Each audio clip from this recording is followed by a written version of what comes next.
주님의 이름으로 환영합니다. 지난 한 주간도 다들 평안하셨는지요?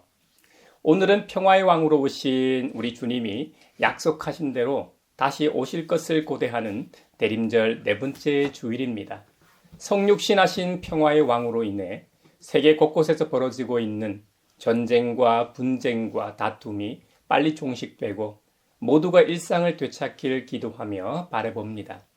사막처럼 메마른 이 사회에 꽃이 피며 영적으로 눈멀고 귀먹은 모든 사람들이 주님의 영광을 보게 될 것입니다. 사랑하는 형제자매 여러분, 예수 그리스도는 주님이시다라고 고백한 모든 시대의 무리들과 함께 우리도 공평하고 정의로우신 주님 앞에 이제 우리의 마음과 뜻을 다하여 주님을 찬양하며 이 예배합시다. 예수 그리스도는 주님이십니다. 아멘. 사도신경으로 우리의 신앙을 고백합시다. 나는 전능하신 아버지 하나님, 천지의 창조주를 믿습니다. 나는 그의 유일하신 아들, 우리 주 예수 그리스도를 믿습니다. 그는 성령으로 잉태되어 동정녀 마리아에게서 나시고 본디오 빌라도에게 고난을 받아 십자가에 못 박혀 죽으시고 장사된 지 사흘 만에 죽은 자 가운데서 다시 살아나셨으며 하늘에 오르시어 전능하신 아버지 하나님 우편에 앉아 계시다가 거기로부터 살아있는 자와 죽은 자를 심판하러 오십니다.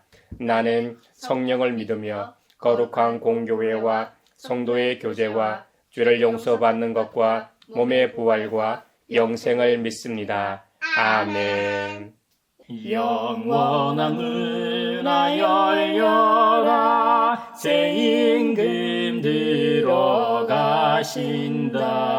만왕의 왕이 오시니 만민의 구주시로다.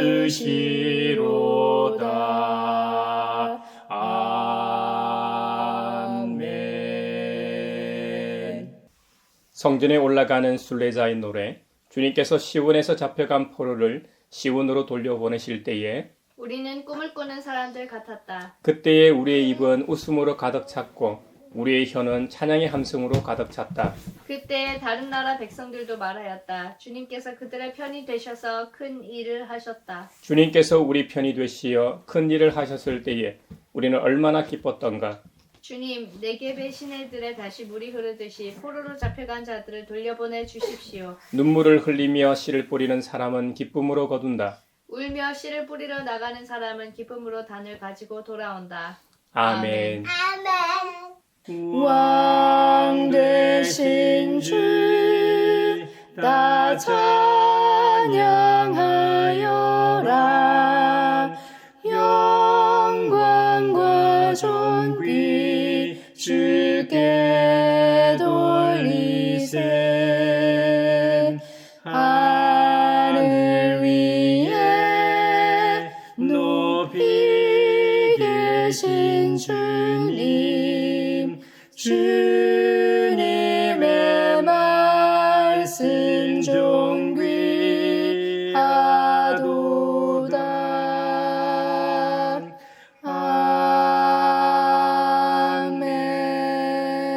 아멘. 만일 우리가 죄가 없다고 말하면 우리는 자기를 속이는 것이요 진리가 우리 속에 없는 것입니다. 우리가 우리 죄를 자백하면 하나님은 신실하시고 의로우신 분이셔서 우리 죄를 용서하시고 모든 불의에서 우리를 깨끗하게 해 주실 것입니다. 지난 한 주간 가정에서, 직장에서, 그리고 세상에서, 심지어 교회에서의 우리의 말과 행동을 돌아보며 자비롭고 은혜롭고 노하기를 도디하시는 주님 앞에 이제 우리 죄를 고백합시다. 주님께서 저에게 은총을 베푸시는 것이 사실이면 우리의 악과 우리의 죄를 용서해 주시고 모든 불의에서 우리를 깨끗하게 해 주시고 우리를 주님의 자녀로 삼아 주시옵소서. 오랫동안 기다리던 주님 강림하셔서 죄에 매인 백성들을 자유 얻게 하시네. 주는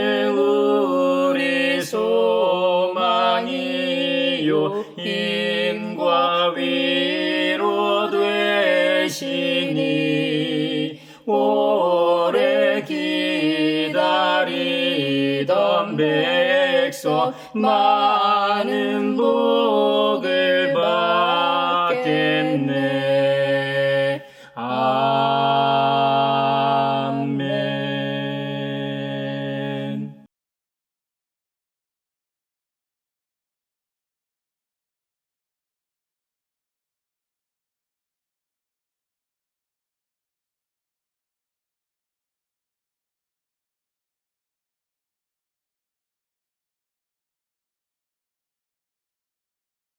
제가 여러분에게 전하는 소식은 하나님은 빛이시요 하나님 안에는 어둠이 전혀 없다는 것입니다. 그러므로 하나님께서 빛 가운데 계신 것과 같이 우리가 빛 가운데 살아가면 우리는 서로 사귐을 가지게 되고 하나님의 아들 예수님의 피가 우리를 모든 죄에서 깨끗하게 해 주십니다. 이제 주님께서 우리의 죄를 용서하셨음을 주님의 거룩한 이름으로 선언합니다. 아멘. 찬미하여라 오 나의 영혼아 찬미하여라 거룩한 주 이름 찬미하여라 오 나의 영혼아 찬미하여라 거룩한 주 이름. 오늘 우리에게 주신 구약의 말씀은 미가서 5장 2절에서 5절입니다. 하나님의 말씀을 경청하십시오. 그러나 너 베들레헴 에브라다야, 너는 유다의 여러 족속 가운데서 작은 족속이지만 이스라엘을 다스릴 자가 내게로 나올 것이다. 그의 기원은 아득한 옛날 태초에까지 거슬러 올라간다. 그러므로 주님께서는 해산하는 여인이 아이를 낳을 때까지 당신의 백성을 원수들에게 그대로 맡겨두실 것이다. 그 뒤에 그의 동포, 사로잡혀가 있던 남은 백성이 이스라엘 자손에게로 돌아올 것이다. 그가 주님께서 주신 능력을 가지고 그의 하나님이신 주님의 이름이 지닌 그 위엄을 의지하고 서서 그의 때를 먹일 것이다. 그러면 그의 위대함이 땅끝까지 이를 것이므로 그들은 안전하게 살아갈 수 있을 것이다. 그리고 그는 그들에게 평화를 가져다 줄 것이다. 우리 주님 예수께 기쁜 찬송 드리세. 하늘 높은 곳에도 주의 영광 넘치네. 오늘 우리에게 주신 서신의 말씀은 히브리서 10장 5절에서 10절입니다. 하나님의 말씀을 경청하십시오. 그러므로 그리스도께서 세상에 오실 때에 하나님께 이렇게 말씀하셨습니다. 주님은 제사와 예물을 원하지 않으셨습니다. 그래서 나에게 입히실 몸을 마련하셨습니다. 주님은 번제와 속죄제를 기뻐하지 않으셨습니다. 그래서 내가 말하였습니다. 보십시오, 하나님. 나를 두고 성경에 기록되어 있는 대로 나는 주님의 뜻을 행하러 왔습니다. 위에서 그리스도께서 주님은 제사와 예물과 번제와 속죄제를 원하지도 기뻐하지도 않으셨습니다 하고 말씀하셨습니다. 이런 것들은 율법을 따라 드리는 것들입니다. 그 다음에 말씀하시기를 보십시오, 나는 주님의 뜻을 행하러 왔습니다 하셨습니다. 그리스도께서는 두 번째 것을 세우시려고 첫 번째 것을 폐하셨습니다. 이 뜻을 따라 예수 그리스도께서 자기 몸을 단번에 들이심으로써 우리는 거룩하게 되었습니다. 우리 주님 예수께 기쁜 찬송 드리세. 하늘 높은 곳에도 주의 영광 넘치네. 오늘 우리에게 주시는 복음의 말씀은 누가복음 1장 39절로 45절입니다. 주님의 말씀을 경청하십시오.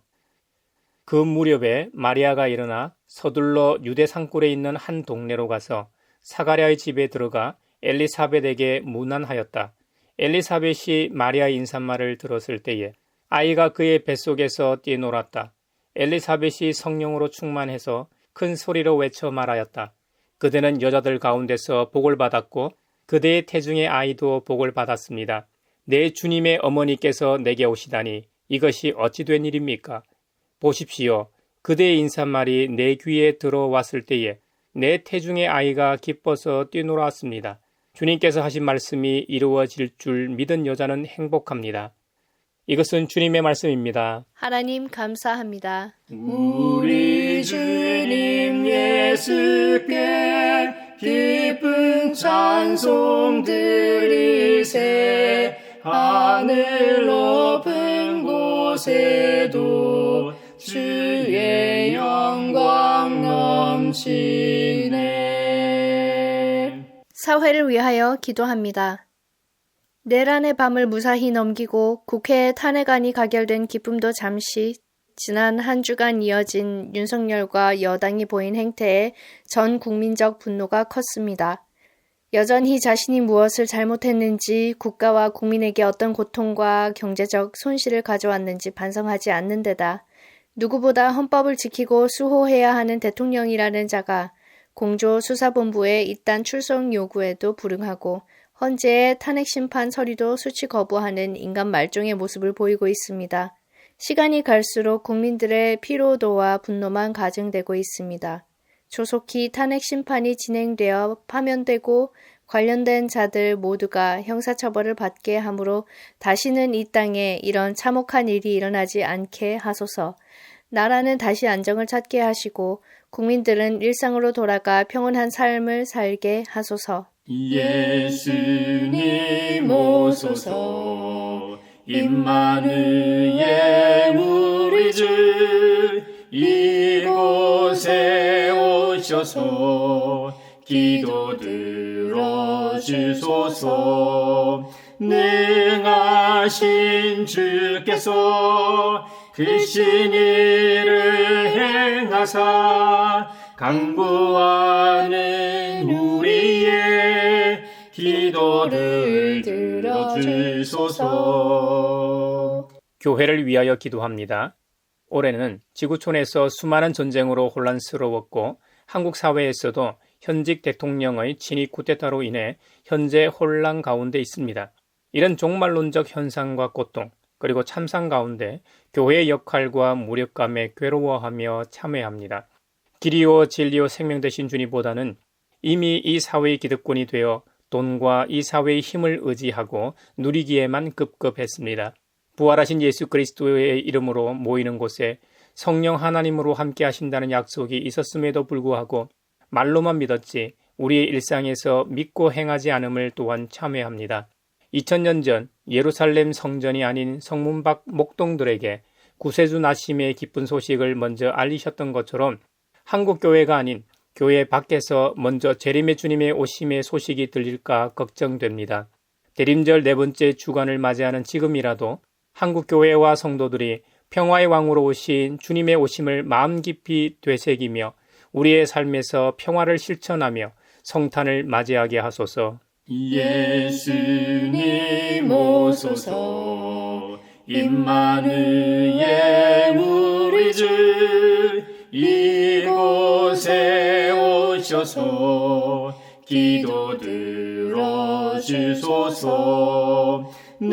능하신 주께서 크신 일을 행하사 간구하는 우리의 기도를 들어주소서. 세계를 위하여 기도합니다.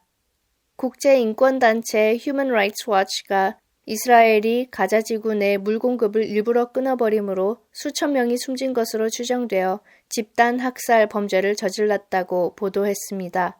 가자 지구 팔레스타인 주민의 기본 생존에 필수적인 안전한 식수와 위생시설을 의도적으로 박탈했다고 주장합니다. 이 보고서에는 수도 공급만 차단한 것이 아니라 전기도 끊고 연료도 반입도 차단하고 태양광 패널 등 주요 인프라를 고의로 손상시켜 기본 생명권을 위협하고 있다고 고발하고 있습니다. 실제로 전쟁 발발 이후 가자지구 주민들은 생존에 꼭 필요한 만큼의 물도 얻기 어려운 상황입니다. 평화의 왕으로 오신 아기 예수님이 탄생한 땅에서 이런 비극이 있다는 것이 참 아이러니합니다. 하늘의 평화가 이 땅에서 시작된 곳에서 다시 한번 샬롬의 은혜가 강물처럼 오대양 육제주로 흘러가게 하소서. 예수님 오소서. 임마누엘 우리 주 이곳에 오셔서 기도 들어주소서. 능하신 주께서 크신 일을 행하사 간구하는 우리의 기도를 들어주소서.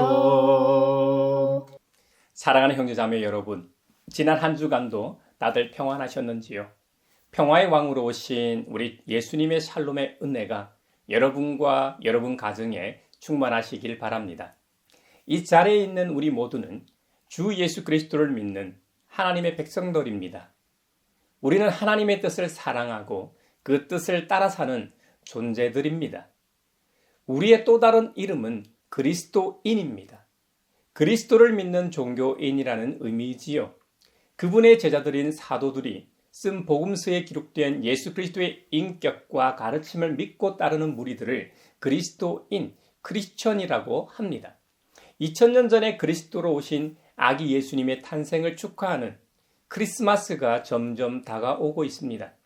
세계교회는 오랫동안 초림의 주님이 오신 날인 크리스마스를 의미 있게 보내기 위해 크리스마스 전 4주 동안 대림절을 통해 준비하는 시간을 가져왔습니다. 이 대림절은 2000년 전 이미 오신 예수 그리스도만 기억하고 기념하는 시간이 아닙니다. 이미 오신 예수 그리스도와 주님께서 직접 말씀하신 것처럼 다시 찾아오실 주님을 영접하기 위해 준비하는 절기입니다. 이것은 신앙인으로서 개인과 교회 공동체적으로 하늘의 평화를 가져오실 주님을 영접하는데 우리 스스로를 돌아보고 준비하며 점검하는 귀한 시간입니다. 올해도 우리 가량교회는 이런 의미로 대림절기를 보내고 있고 오늘 대림절 마지막 네 번째 주일을 맞이하였습니다. 이 귀한 절기 중에 대한민국 나라와 사회적으로 상상도 하지 않았고 현실 속에 발생해서도 안 되는 비상계엄이 있었습니다. 지난 시간에도 말씀을 드렸던 것처럼 하나님의 우연의 은혜 덕분에 지옥 시나리오가 물거품이 되었습니다. 각 시대별로 우리 믿음의 선조들을 비롯하여 동시대 모든 국민들과 현재의 우리가 만들어 온 성숙한 민주주의에 하늘의 은혜가 임하여 있습니다. 그래서 우리 앞에 닥친 국난을 멈출 수 있었습니다. 우리 모두가 함께 기뻐하고 축하를 받아야 합니다. 이제 헌재의 시간입니다. 헌재에서 바른 판결을 내릴 수 있도록 믿고 기도합시다. 헌재 판결 후에도 법에 따라 처벌이 잘 이루어져 두 번 다시 이 땅에 이런 일이 없도록 기독 시민으로서 우리의 몫을 다합시다. 아마도 2024년 대림절은 평생 잊지 못할 기억으로 남을 것 같습니다. 앞서 모든 그리스도인들은 하나님의 뜻을 따라 살아가는 자들이라고 했습니다. 그렇다면 하나님의 뜻은 무엇인가요? 무엇이 과연 하나님의 뜻인가요? 서로 사랑하는 것도 하나님의 뜻이고 고아와 과부와 나그네를 생각하여 그들의 일용할 양식을 공급하는 것도 하나님의 뜻일 겁니다.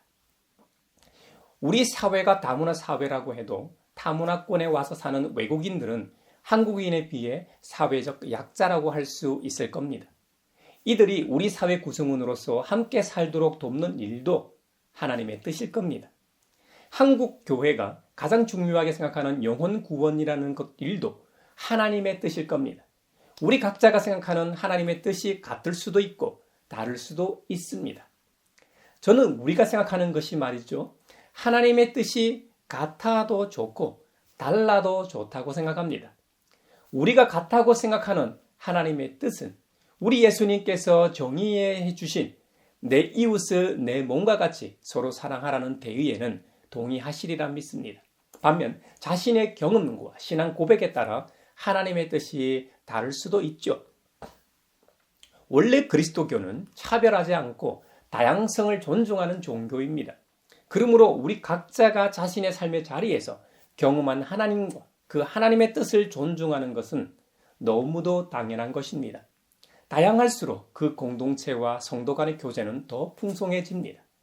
우주보다 크신 하나님에 대한 퍼즐이 성도들이 경험한 하나님으로 인해 한 조각 한 조각씩 더 맞춰지는 것이니까요.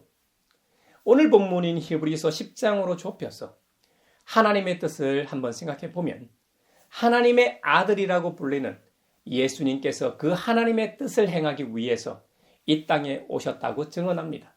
하나님의 뜻을 행하기 위해 그리스도께서 하신 일은 희생, 즉 십자가의 죽음입니다. 구약과 신약 시대를 구분하는 예수님의 희생을 히브리서에서는 구약 시대의 제사와 비교해서 설명하고 있습니다.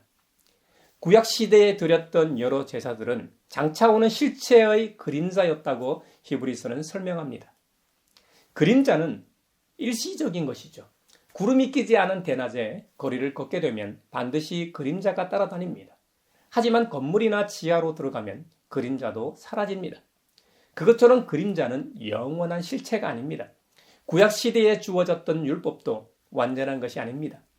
율법 자체는 죄를 깨닫게 하는 역할만 합니다. 율법하에 드렸던 제사도 완전히 용서함을 얻게 하지는 못했습니다. 그래서 구약 시대에는 대제사장을 통해 드렸던 5대 제사로 인해 죄를 용서받았지만 매년 여러 번 계속해서 행해야 했던 행위였습니다. 하지만 그림자로 비유된 율법의 진짜가 온 뒤에는 그런 행위가 사라지게 됩니다. 그 진짜가 하나님의 아들 예수 그리스도라고 히브리서에서는 말하고 있습니다. 그렇다면 하나님의 아들은 왜 이 땅에 오시게 되었을까요? 이 세상이 창조주 하나님께서 만드신 세상에서 타락했기 때문입니다. 그렇다면 하나님께서 만드신 원래 세상은 어떤 곳이었습니까?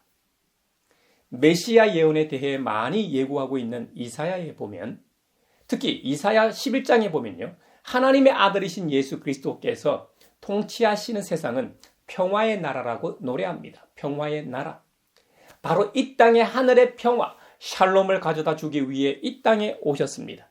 미가 5장에 보면 유대 땅 베들레헴에서 이 하늘의 평화를 전해줄 평화의 왕이 탄생할 것을 예언합니다. 그 예언대로 복음서에 보면 가브리엘 천사의 고지를 받은 마리아와 요셉은 당시 로마 황제의 호정령에 따라 자신들의 고향으로 올라갔고, 미가 선지자의 예언대로 베들레헴에서 역사적 아기 예수님을 출산하게 된 것입니다. 이사야 11장에 보면 메시아가 도래하면 어떤 세상이 되어 있는지를 엿볼 수 있습니다. 먼저 그는 눈에 보이는 대로만 재판하지 않습니다. 귀에 들리는 대로만 판결하지도 않습니다. 지금까지 우리나라를 비롯하여 세계 곳곳에서는 눈에 보이는 증거대로 판결하고 재판해 왔습니다. 눈에 보이는 증거가 판결에 결정적인 역할을 합니다. 증인이 위증한다고 해도 귀에 들리는 증언이 판결에 결정적인 역할을 하죠. 이건 앞으로도 크게 변하지 않을 겁니다. 우리 인간은 신이 아니기 때문이죠. 우리나라 검찰같이 조작 날조만 안 해도 지금보다는 공정하고 평화로운 세상이 될 텐데 말입니다. 평화의 왕이신 주님이 다스리는 나라에서는 가난한 사람들을 공의로 재판합니다.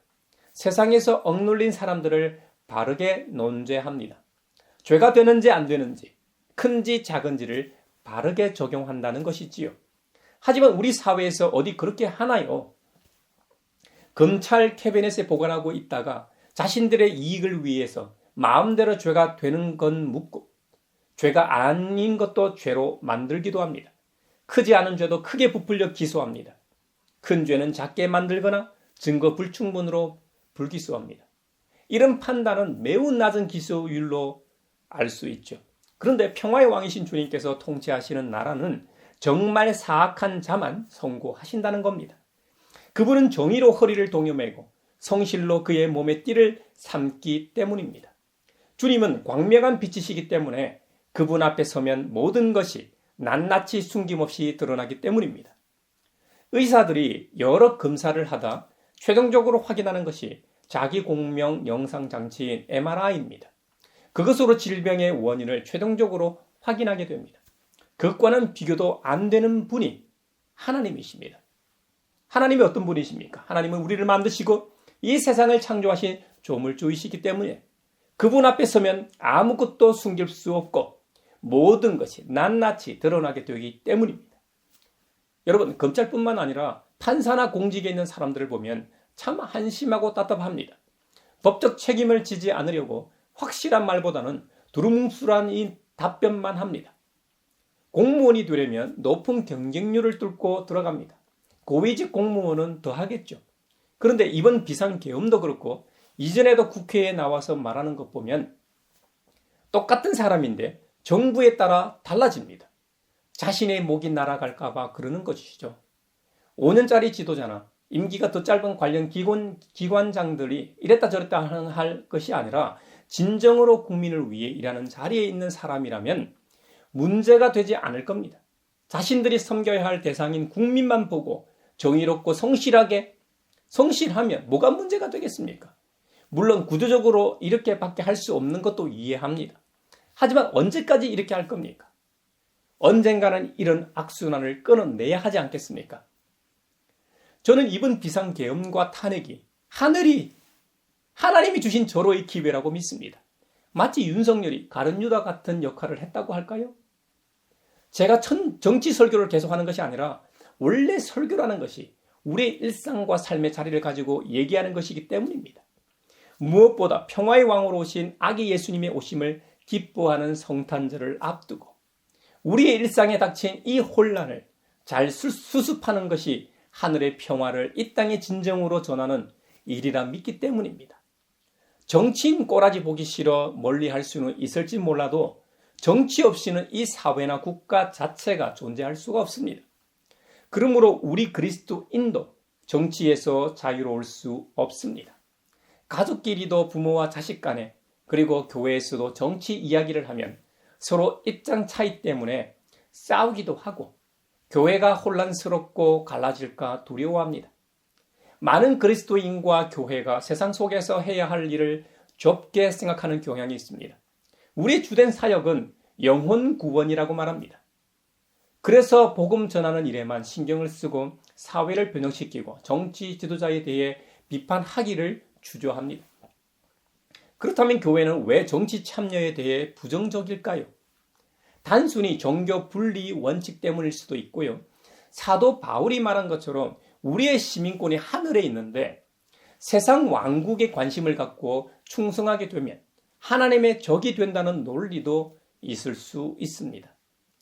예수님께서 최후의 대명령인 땅끝까지 이르러 내 증인이 되라고 명하신 것처럼 교회와 그리스도인의 최고 관심사는 복음 전도여야 한다는 주장도 있을 수 있습니다. 또 정치는 더러운 영역이기 때문에 멀리해야 한다는 주장도 있을 수 있습니다. 여러분, 정치는 고도의 통치 행위이기 때문에 어두운 면도 많고 그리스도인의 윤리적 기준에 맞지 않다는 주장이죠. 현실 정치는 비그리스도인들과 또 손을 잡는 일이기 때문에 반대할 수도 있죠.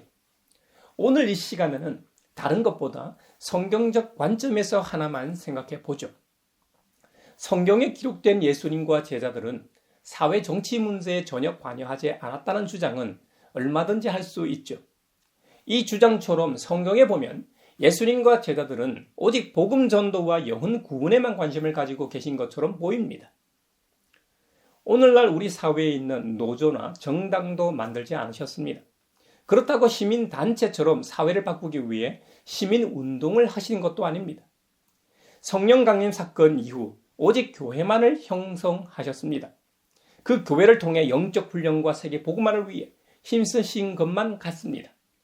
그래서 예수 그리스도의 사람들은 사회나 정치 문제에 관여하지 말고 오직 예수님의 본을 따라 복음 전도에 더욱 힘써야 한다는 주장입니다. 여러분, 한편으로 보면 전적으로 동의가 되는 부분입니다. 하지만 정말 그럴까요? 우리는 예수님이 아닙니다. 예수님과 똑같이 할 수 없습니다. 무엇보다 예수님 시대와 예수님의 사명을 우리 시대와 우리의 사명과 동일시한다면 큰 오류에 빠집니다. 오늘 이 시대는 2000년 전에 비해 비교할 수 없을 정도로 고도로 발달한 문명과 평등한 사회가 되었습니다. 성경에 나오는 것을 100% 그대로 적용할 수가 없습니다. 예수님은 결혼하고 아이를 낳은 적이 없으십니다. 그러므로 가장과 남편과 아버지의 모범을 보여주신 적이 없습니다. 또 예수님은 사업체를 운영하며 사업가의 모범을 보여주신 적도 없습니다. 그렇다면 우리 예수님께서 결혼하시지도 않았고 아이도 낳은 적이 없으시기 때문에 결혼하지 말아야 합니까? 아이를 낳지 말아야 합니까? 사업하거나 장사하신 적이 없으니 기업을 운영하지 말아야 합니까? 예수님은 직업이 없으셨습니다. 그렇다면 우리도 직업을 가지지 말고 모두 다 나가서 복음만 전해야 합니까? 아니라고 답하실 겁니다. 우리는 우리가 처한 상황과 처지에서 예수님이 가르치신 삶의 원리들을 재해석하고 적용해야 합니다. 이것이 바른 성경관이고 우리가 예수님을 본받는 삶을 사는 방식입니다. 그러므로 성경에 나오는 예수님과 제자 공동체가 정치적인 영역에서 구체적인 모범을 보여주지 않았기 때문에 우리도 정치에 관여하지 말아야 한다고 생각하고 주장하는 것은 예수님의 사명을 오해한 것입니다. 우리 예수님은 특별한 사명을 받았습니다. 예수님은 우리에게 구원의 기초를 놓으셨습니다. 그 원리로 유대인 지역의 특정 사람들만을 대상으로 사역하셨고 그 사역에만 집중하셨습니다. 그것을 조금 더 확장한 인물이 이방인의 사도로 부르심을 받은 사도 바울입니다. 사도 바울을 통해 복음을 받아들이고 예수님을 믿고 구원받은 수많은 사람들 모두가 바울처럼 선교사로 헌신했습니까? 복음 전하는 일에 전념했습니까? 아닙니다. 대부분의 성도들은 그들의 원래 자리인 일상에서 그리스도인으로서 살았습니다. 바울을 통해 들은 복음과 그 복음의 핵심인 예수 그리스도의 가르침을 그들의 일상에서 재해석하고 어떻게 적용할지 고민하며 기도하며 행했을 겁니다. 그래서 소아시아나 마게도니아에 위치한 교회들마다 문제들이 생겨났던 것입니다. 그 문제들을 해결하기 위해 초대교회 성도들은 고군분투했습니다. 저나 여러분도 오늘을 살아가는 존재로서 오늘의 상황에 맞게 확장하고 다양하게 적용하는 것은 우리의 몫입니다. 가양교회의 몫입니다. 이것이 하늘의 평화의 복음을 부여받은 우리의 책임입니다. 그래야만 예수님께서 성육신하셔 가르치신 하나님 나라를 이 땅에서 구현하며 경험할 수 있습니다. 우리가 보여준 하나님 나라를 경험해야만 세상 사람들이 하나님을 경험하게 되고 그래야만 하나님의 나라가 확장되는 것입니다. 그런 의미에서 저는 교회가 정치 참여를 지금보다는 조금 더 적극적으로 참여해야 한다고 생각합니다. 모든 그리스도인들은 대한민국의 국민의 특권인 참정권을 반드시 행사해야 한다고 믿습니다. 국민이 국정에 직접 또는 간접적으로 참여한다는 것이 얼마나 귀한 일입니까? 누구나 선거권도 있고 피선거권도 있고 공무원이 되어 공적인 업무를 볼 수 있으니 이 얼마나 좋은 권리입니까? 국민의 한 사람으로서 또 그리스도인으로서 하나님의 말씀이 이 땅에서 얼마나 잘 구현되는지 감시하고 비판하고 적합한 인물을 뽑는 일에 심혈을 기울여야 합니다. 어느 특정 이 정당을 지지하기 때문에 내 지역구에 은혜와 덕이 안 되는데도 묻지도 따지지도 않고 지지한다는 것은 바보짓입니다. 특히 그리스도인으로서 이렇게 투표 행사를 한다면 하나님께서 맡겨주신 사명에 반하는 행동입니다. 설사 당원으로 적극적으로 활동한다고 해도 우리가 살아가는 지역에 도움이 안 되면 목소리를 내 비판하고 견제해야 합니다. 그래도 말을 안 들으면 안 찍을 줄 알아야 합니다. 우리가 건강한 기독 시민으로서 우리의 참정권을 올바르게 행사하기 위해서는 먼저 정치에 관심을 가져야 합니다. 그리고 누구의 입장과 말이 아닌 나의 분석과 결론이 있어야 합니다. 언론이나 요즘은 유튜브를 통해 많은 정보들을 습득하니까 골고루 정보들을 취합해야 합니다. 말도 안 되는 좌우 극단의 채널은 피하고 그래도 사회적으로 인정된 채널을 통해 정보를 습득한다면 나름대로 균형 잡힌 판단을 할 수 있을 거라 믿습니다. 혹 제가 건강한 기독시민이자 목회자라고 하더라도 저의 정치적 견해에 무조건적으로 따르지 마십시오. 반드시 저희 정치적 견해에 대해 비판과 성찰을 하신 다음 판단하시기 바랍니다. 저는 우리 교회 성도라고 해도 무조건적으로 저희 입장을 따르는 것은 싫습니다. 이와 같이 여러분도 건강한 기독 시민으로서 이 사회의 구성원으로 투표를 행사하실 때 여러분의 지역과 지지 정당의 정책을 꼼꼼히 살펴본 다음 결정해서 투표하시기 바랍니다. 아무리 미워도 꼭 투표를 하십시오. 지난 대선에서 누가 싫고 미워서 어느 당이 싫어서 찍은 결과가 지금 어떤 대한민국을 초래했는지 우리 모두 반성해야 합니다. 투표는 감정으로 하는 것이 아닙니다. 후보자 모두가 못마땅해도 그 중에 그래도 조금이라도 이 나라와 이 지역을 위해 조금이라도 나은 인물을 뽑아야 지혜로운 것입니다. 모든 국민은 투표를 통해 정치에 참여하는 것입니다.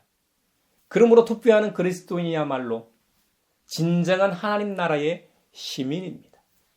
그리스도인의 한 표가 더 나은 세상을 만들 뿐만 아니라 하나님의 나라를 이 땅에 구현하는 일이기 때문입니다. 여러분, 저는 오늘 대림절 마지막 주일 설교를 지난주에 이어 건강한 기독 시민으로 살아가는 삶에 대해 나누었습니다. 지난주에는 교회당에 모여 기도만 하는 신앙이 아니라 우리의 믿음대로 행하는 그리스도인에 대해 말씀을 나누었다면 오늘은 선거 제도와 연결해 건강한 기독 시민으로서 어떻게 행동해야 하는지 말씀을 나누었습니다. 우리 중 누군가는 피선거권을 가지고 직접 정치 현장에서 정치인으로 활동할 수도 있겠지만 저와 여러분과 같이 대부분의 사람들은 선거라는 형태를 통해 간접적으로 정치에 참여하게 됩니다. 다시 한번 말씀드리지만 우리는 하나님 나라가 이 땅에서 구현되도록 투표 행사를 해야 합니다.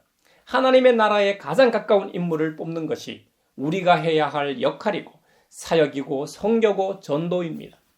은혜로운 대림절 마지막 주간을 보내시다 기쁜 성탄절에 뵙겠습니다. 하늘의 평화가 여러분과 함께 하시길 축원합니다.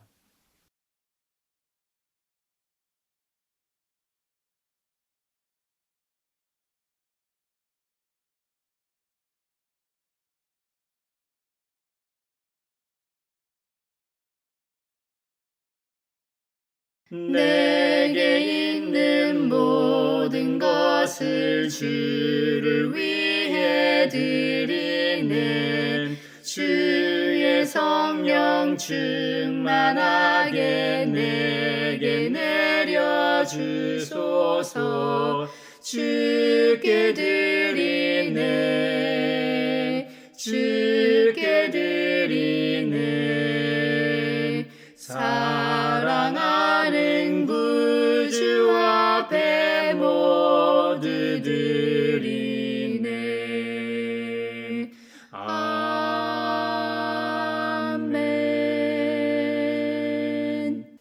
여기에 모인 우리는 우리의 믿음의 역사와 사랑의 수고와 우리 구주 예수 그리스도에 대한 소망의 인내를 여기 연보에 담아 올려드립니다. 주님께서 말씀하신 대로 인색함으로나 억지로 하지 않고 현직 대통령이 친위 쿠데타를 일으켜 온 나라를 혼란과 공포 속으로 내몬 종말론적 현상 가운데서도 평화를 위해 기도하며 행동하게 하심에 감사하여 각각 그 마음에 정한 대로 즐거운 마음으로 바치오니 향기로운 예물이 되게 하소서. 은혜의 주님, 우리의 정성을 어여삐 여기시어 주님께서 베푸신 은혜에 비하면 보잘것없지만 말씀하신 대로 미리 구별하여 드리오니 기쁘게 받으시옵소서. 우리의 가진 것이 비록 적어도 바치는 기쁨은 더 커지고 비록 버는 것이 적어도 나누는 즐거움은 더욱 넘쳐 우리 믿음의 소문이 각처에 퍼지게 하소서. 우리 주님 예수 그리스도의 이름으로 감사하며 기도하옵나이다. 아멘.